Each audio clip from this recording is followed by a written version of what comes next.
El primer ministro israelí, Benjamin Netanyahu, aseguró hoy que Israel está preparando una invasión terrestre por Gaza, aunque no ha concretado cuándo ni cómo. La decisión, dijo, la tomará el gabinete de guerra del gobierno israelí. Con esto comenzamos. Los saluda Silvia Cabrera desde Berlín. Titulares. Netanyahu confirma que prepara la invasión terrestre de Gaza. Ya hemos matado a miles de terroristas, dijo, y esto es solo el comienzo. A punto de cumplirse 20 días del estado de guerra con Hamas, el ejército israelí mantiene un despliegue en la frontera de la Franja. El secretario general de la ONU, Antonio Guterres, dice estar conmocionado por lo que califica de malinterpretaciones de sus declaraciones sobre Hamas, que enfurecieron a Israel. El gobierno de Netanyahu acusa a la organización internacional de parcialidad pro-palestina. Y en otros temas, la Cámara de Representantes de Estados Unidos eligió a Mike Johnson como presidente, poniendo fin a semanas de parálisis política. Es un firme defensor del expresidente Donald Trump y una figura clave del Congreso en los fallidos esfuerzos por anular las elecciones del 2020.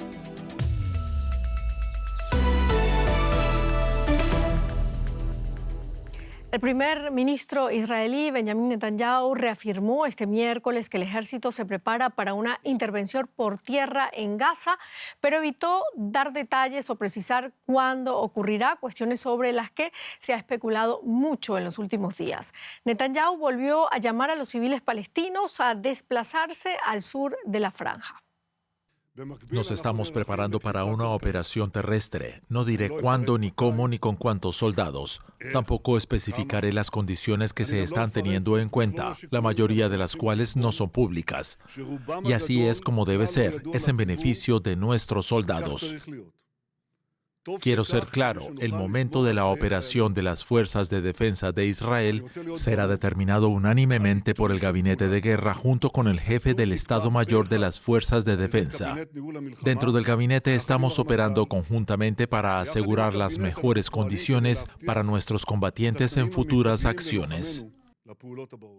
Vamos ahora a Jerusalén por más detalles. Elisabetta Piqué, Netanyahu ha hablado esta tarde, pero no se ha pronunciado sobre el momento de una invasión terrestre. La decisión la tomaría el Gabinete de Seguridad. ¿Se saben más detalles? ¿Cuáles serían las consecuencias? Sí, ¿qué tal? Buenas noches. Era en realidad una aparición esperada del primer ministro Benjamin Netanyahu. Era una asignatura pendiente de aparecer y decir algo a la población después de más de 2 semanas de la masacre.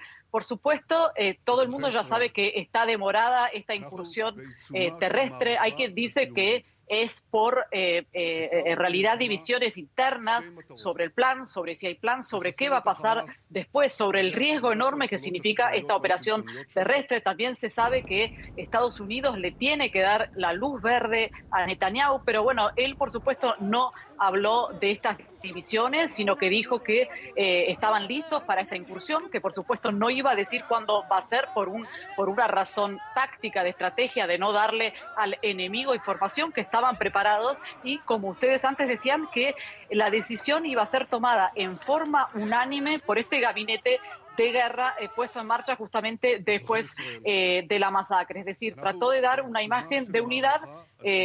Dijo, evidentemente, confirmó que está demorada esta invasión terrestre, pero que está lista para darse.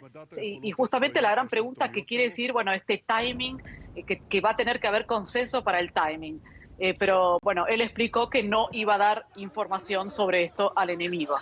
Elisabetta, también ha enviado Netanyahu un mensaje a los civiles de Gaza, unas palabras que ya hemos oído antes. Diríjanse al sur, dijo, pero ¿pueden los palestinos evacuar el norte y dirigirse al sur? Y si es así, ¿realmente estarían a salvo en caso de una invasión terrestre? Bueno, ya vimos en las últimas 2 semanas que cuando decía vayan para el sur, hubo bombardeos en el sur, en el norte. Los palestinos no tienen un lugar donde ir. Sabemos que la Franja de Gaza es uno de los lugares más densamente poblados del mundo. Hay una catástrofe humanitaria. La gente ni siquiera puede desplazarse porque ya no hay más combustible. La situación es catastrófica. Pero bueno, él repitió esto de vayan hacia el sur. También dijo claramente que el objetivo de esta incursión terrestre, que todavía no ha comenzado, por un lado es aniquilar, borrar de la faz de la tierra a Hamas, que volvió a comparar con el ISIS, y por otro lado hacer todo lo posible para liberar a los rehenes, que es el otro tema candente en este momento. Bueno, habló también de otros temas sobre los fallos, por ejemplo, de seguridad que permitieron el ataque de Hamás en territorio israelí. Dijo que todos los involucrados van a tener que rendir cuentas, incluso él. Sorprende porque hasta ahora no había asumido la responsabilidad. ¿Qué reacciones han levantado esas palabras? Bueno, las palabras fueron dichas hace muy poco, pero seguramente, evidentemente, salió a decirlas porque estaba creciendo esta presión de la opinión pública israelí, que está criticando muchísimo a Netanyahu. Lo consideran el responsable de este fracaso enorme de inteligencia, el responsable de no haber podido detectar lo que estaba por suceder en el sur, por haberse concentrado en Cisjordania, en el norte. Es decir, la gente esperaba esta suerte de pedido de disculpas y que él se hiciera cargo de lo que ha pasado aquí en Israel, que ha transformado todo. Israel ya no es un lugar seguro. Israel fue creado justamente para que el pueblo judío tuviera un lugar seguro y ya no se siente seguro. Él dijo, por supuesto, una retórica patriótica, vamos a ganar, y dijo, esto va a ser investigado, este fracaso. Él se hizo cargo del fracaso, va a ser investigado y se incluyó en esta investigación que seguramente va a tener que tener lugar cuando termine esta guerra, que nadie sabe ni cuándo comienza ni cuándo va a terminar. Muchísimas gracias, Elisabetta Piqué, desde Jerusalén. Gracias a ustedes. Y el secretario general de la ONU afirmó sentirse consternado por la reacción a sus declaraciones ante el Consejo de Seguridad del organismo. Antonio Guterres insistió en la clara condena que hizo sobre los atentados terroristas perpetrados por Hamás el 7 de octubre. Estoy consternado por las malinterpretaciones de mi declaración de ayer en el Consejo de Seguridad. Como si estuviera justificando los actos terroristas de Hamás. Eso es falso. Fue todo lo contrario. Y en el Consejo de Seguridad de la ONU han fracasado 2 resoluciones sobre el conflicto. Rusia y China vetaron la petición de Estados Unidos de establecer pausas humanitarias para permitir entrar ayuda en Gaza. Solo otros 4 países respaldaron la propuesta rusa de un alto el fuego humanitario total. Israel se opone a detener sus bombardeos. Y diversas organizaciones denuncian que desde el estallido de la guerra en la Franja de Gaza han muerto más de 2.000 niños y que más de 5.300 han resultado heridos por los intensos e incesantes bombardeos del ejército israelí contra el enclave palestino. Quienes sobreviven están expuestos al hambre, a padecer sed y a un grave daño de su salud mental. Casi la mitad de los 2 millones de civiles atrapados en Gaza son niños. Las organizaciones insisten en que incluso las guerras tienen reglas y que debe protegerse a los civiles, especialmente a los niños. Más de 2.000 niños muertos desde que comenzó este conflicto. Hablamos ahora con Ivonne Piedras, directora de comunicación y campañas de Save the Children en México. La saludamos desde Berlín. Bueno, los niños y las niñas representan 1/3 del total de muertes por el momento en Gaza. Ante esta situación, Save the Children pide un alto el fuego inmediato. ¿Ustedes lo ven realmente posible? Y si esto no ocurre, ¿hay alguna manera de proteger a los más pequeños en la franja? Mira, particularmente el día de hoy hemos hecho un llamado mucho más enfático a la Asamblea General de Naciones Unidas, derivado de lo que no sucedió en el Consejo General, para pedir una nueva resolución en la Asamblea General y donde se comprometan las partes involucradas a 5 puntos importantes: un alto al fuego, asistencia humanitaria, entrega de combustible, liberación de rehenes y poner fin a los ataques de los civiles. Si no logramos poder tener un pacto o un alto al fuego por parte de las partes involucradas, lo que va a suceder es que vamos a seguir viendo las dolorosas imágenes de niñas y niños que han fallecido, de niñas y niños que están heridos, que se encuentran desaparecidos hoy en día en los escombros. Hablamos de más de 800 niños desaparecidos en escombros y, por supuesto, muchas más niñas y niños afectados por su salud mental. Por eso es necesario y seguimos reforzando nuestro llamado del alto al fuego, porque sin el alto al fuego las niñas y los niños no van a poder estar seguros. Por supuesto, señora Piedras. Sabemos que el equipo de Save the Children en los territorios palestinos está trabajando las 24 horas del día preparando suministros vitales para ayudar a las personas más necesitadas.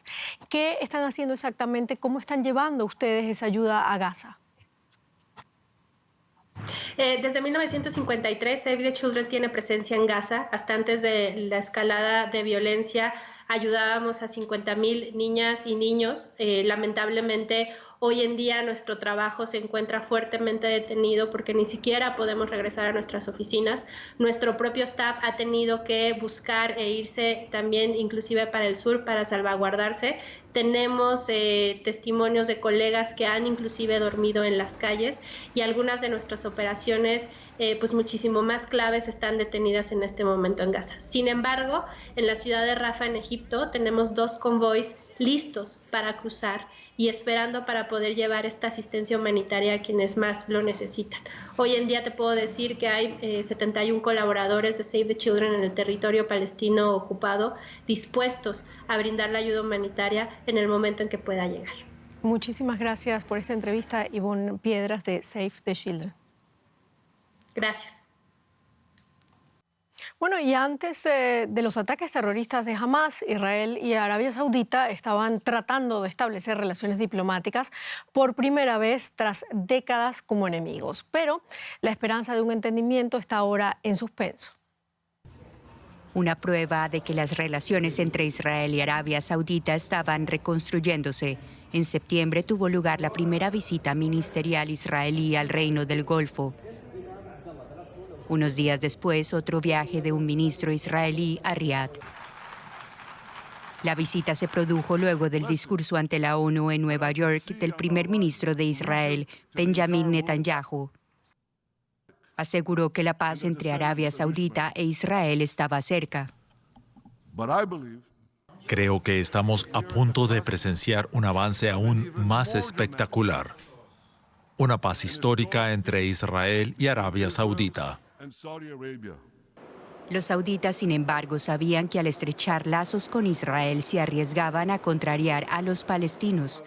A finales de septiembre y por primera vez en 3 décadas, enviaron su primera delegación a la Cisjordania ocupada. Su objetivo era reafirmar ante los palestinos que la monarquía saudita seguía apoyando su lucha por un Estado propio. Pero el 7 de octubre todo cambió. Los sangrientos ataques terroristas en territorio israelí protagonizados por el grupo militante islamista Hamas han sacudido Oriente Medio y el mundo entero. Como represalia, Israel le ha declarado la guerra a Hamas, que gobierna en la Franja de Gaza. A los pocos días aparecieron informaciones de que Arabia Saudita dejaba en suspenso los planes, apoyados por Estados Unidos, de normalizar la relación con Israel. El gobierno saudita incluso ha celebrado consultas con Irán, su archienemigo y también el de Israel, y uno de los apoyos más firmes de Hamas. Los analistas creen que el príncipe heredero de Arabia Saudita está tratando de rebajar la tensión en una región cada vez más volátil mientras apoya públicamente a los palestinos. Es doloroso que asistamos a una escalada de la violencia en Gaza que están pagando civiles inocentes. Afirmamos nuestro rechazo a cualquier tipo de ataque y subrayamos la importancia de respetar el derecho internacional y la necesidad de detener las operaciones militares contra civiles y la infraestructura que afecta a su vida cotidiana. Queremos crear las condiciones para lograr una paz que permita alcanzar la solución de establecer un Estado palestino de manera que se logre la seguridad y prosperidad para todos. Pero por el momento la paz y la estabilidad parecen algo lejano.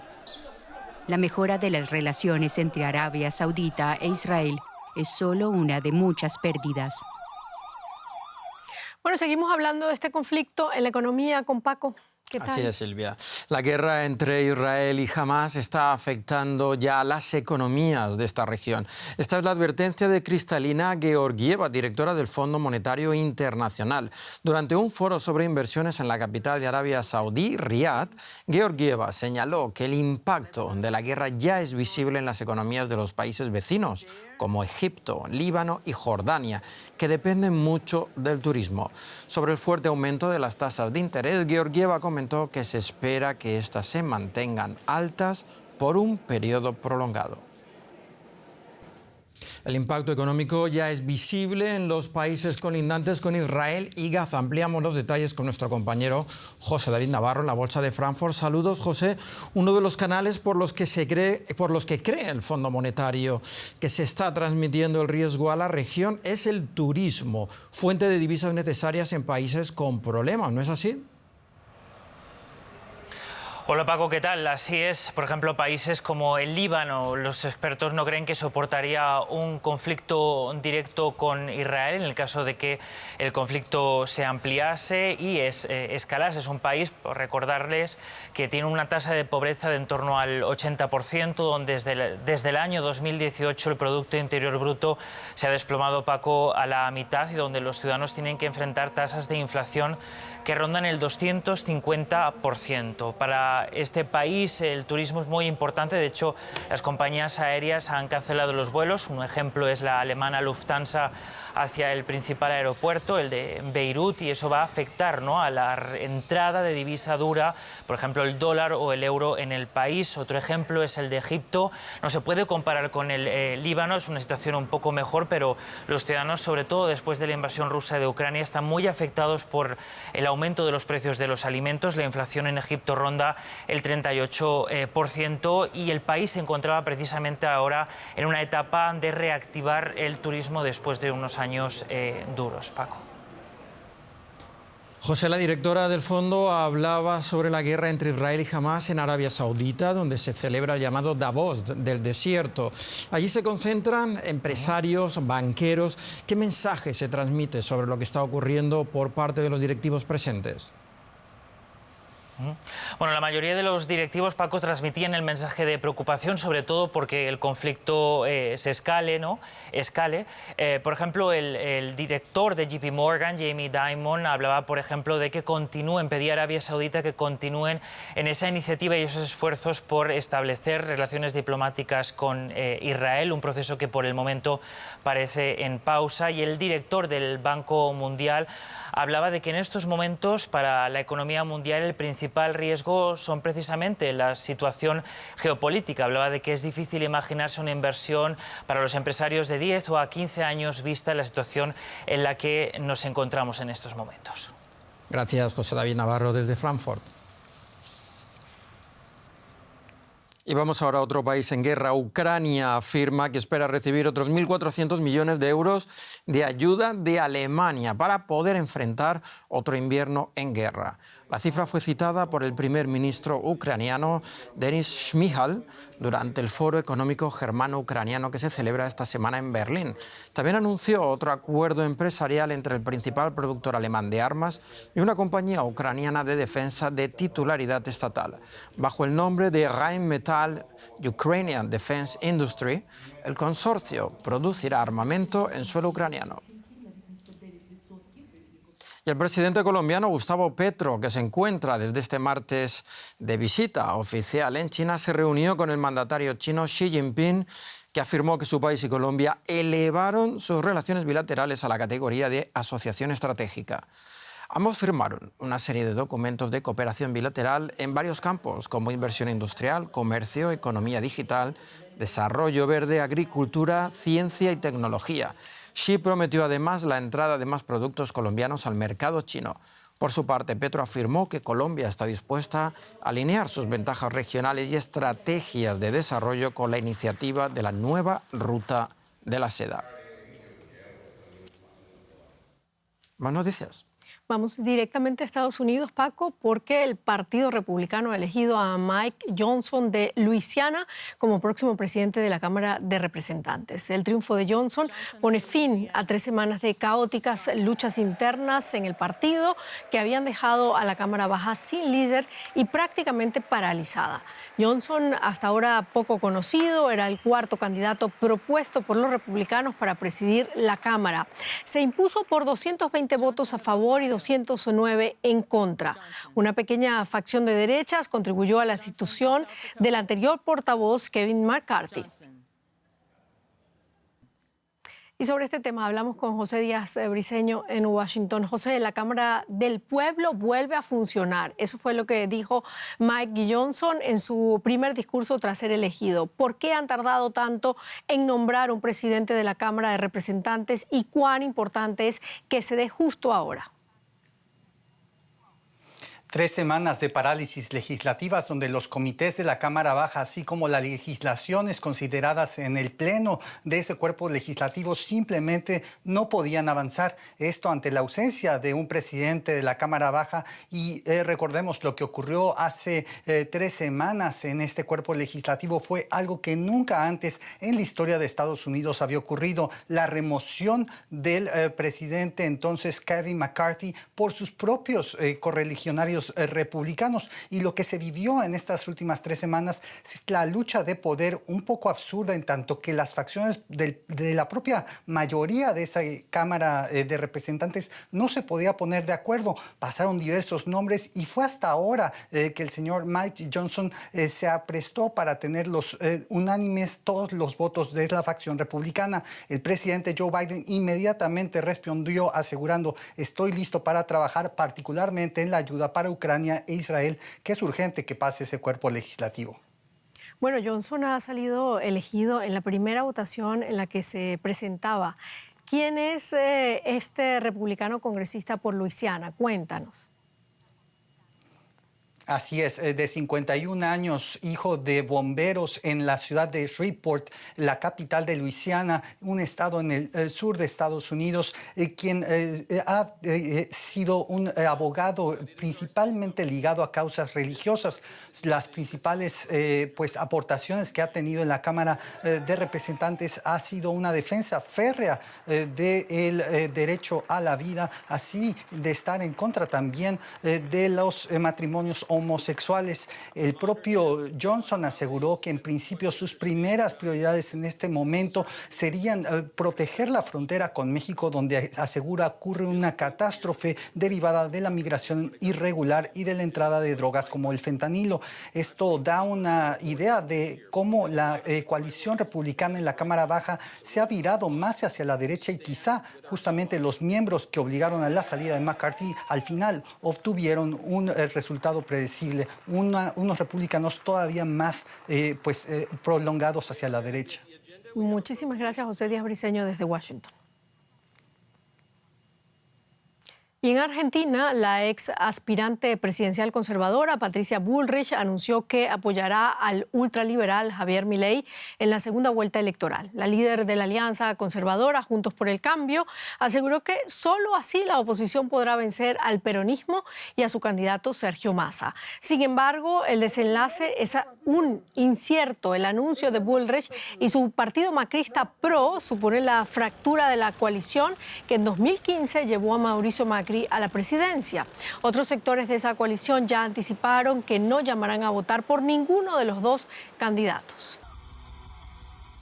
Lo cierto es que el escenario político argentino ha cambiado por completo. ¿Cuán decisivo será este apoyo? ¿Tendrá Javier Milei posibilidad ahora de obtener la victoria el 19 de noviembre tras el anuncio de Bullrich?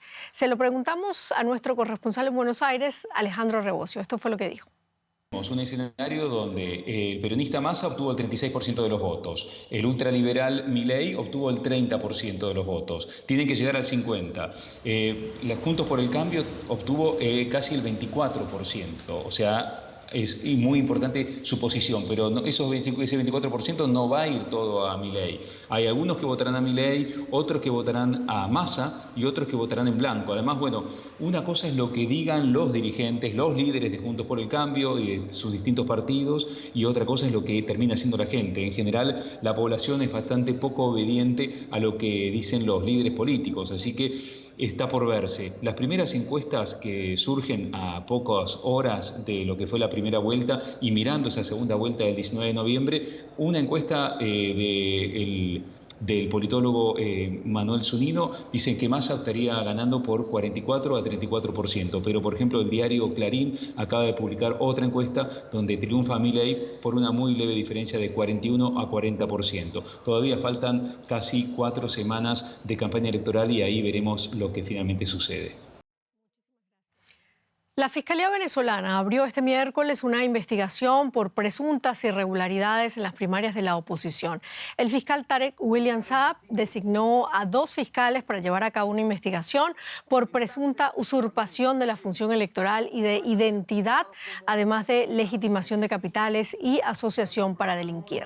La exdiputada María Corina Machado, que arrasó con un 92% de la votación, rechazó la investigación penal anunciada por la Fiscalía contra la Comisión Nacional de Primarias, que organizó la votación sin asistencia del Consejo Nacional Electoral. Bueno, son uno de los símbolos más emblemáticos de la capital francesa, de París. Y no me estoy refiriendo a la Torre Eiffel ni al Louvre, sino a los famosos puestos de libros verdes junto a la ribera del Sena. Ahora, uno de los mayores acontecimientos deportivos del mundo, los Juegos Olímpicos de Verano del 2024, podría llevar a su desmantelamiento. Su estatus en la UNESCO podría no ser suficiente para detener su traslado. Forma parte del caché del viejo París y somos lo que queda del viejo París. Somos el último verdadero comercio ambulante. Los icónicos puestos de libros verdes de la ciudad podrían desaparecer para hacer sitio a la ceremonia de apertura de los Juegos Olímpicos de Verano de 2024, ya que el evento tendrá lugar en el río Sena, en lugar de en un estadio tradicional. En palabras de los propios organizadores, París reinventa la ceremonia de apertura. Barcos transportarán a unos 10.000 atletas río abajo. Pero según muchos libreros, las históricas casetas de décadas de antigüedad no sobrevivirían una mudanza. Cuando esto se levante, aunque la caja esté cerrada, los lados se romperán. Un elemento de madera que no se ha movido durante tantos años, el día que lo muevas, se va a caer. Los puestos de libros datan del siglo XVI y fueron declarados Patrimonio de la Humanidad por la UNESCO en 1991. La ciudad afirma que el desmantelamiento es solo temporal y necesario por razones de seguridad. Si hay que depositarlas y almacenarlas en el plazo más breve posible, se volverán a montar y colocar en su sitio lo antes posible. De eso no cabe duda. La ciudad también se ha ofrecido a cubrir los gastos si hay algún daño. Pero a menos de un año de los Juegos Olímpicos, los libreros preferirían que el ayuntamiento no tocase sus puestos en absoluto. Con eso terminamos. Muchísimas gracias por habernos acompañado. Hasta luego.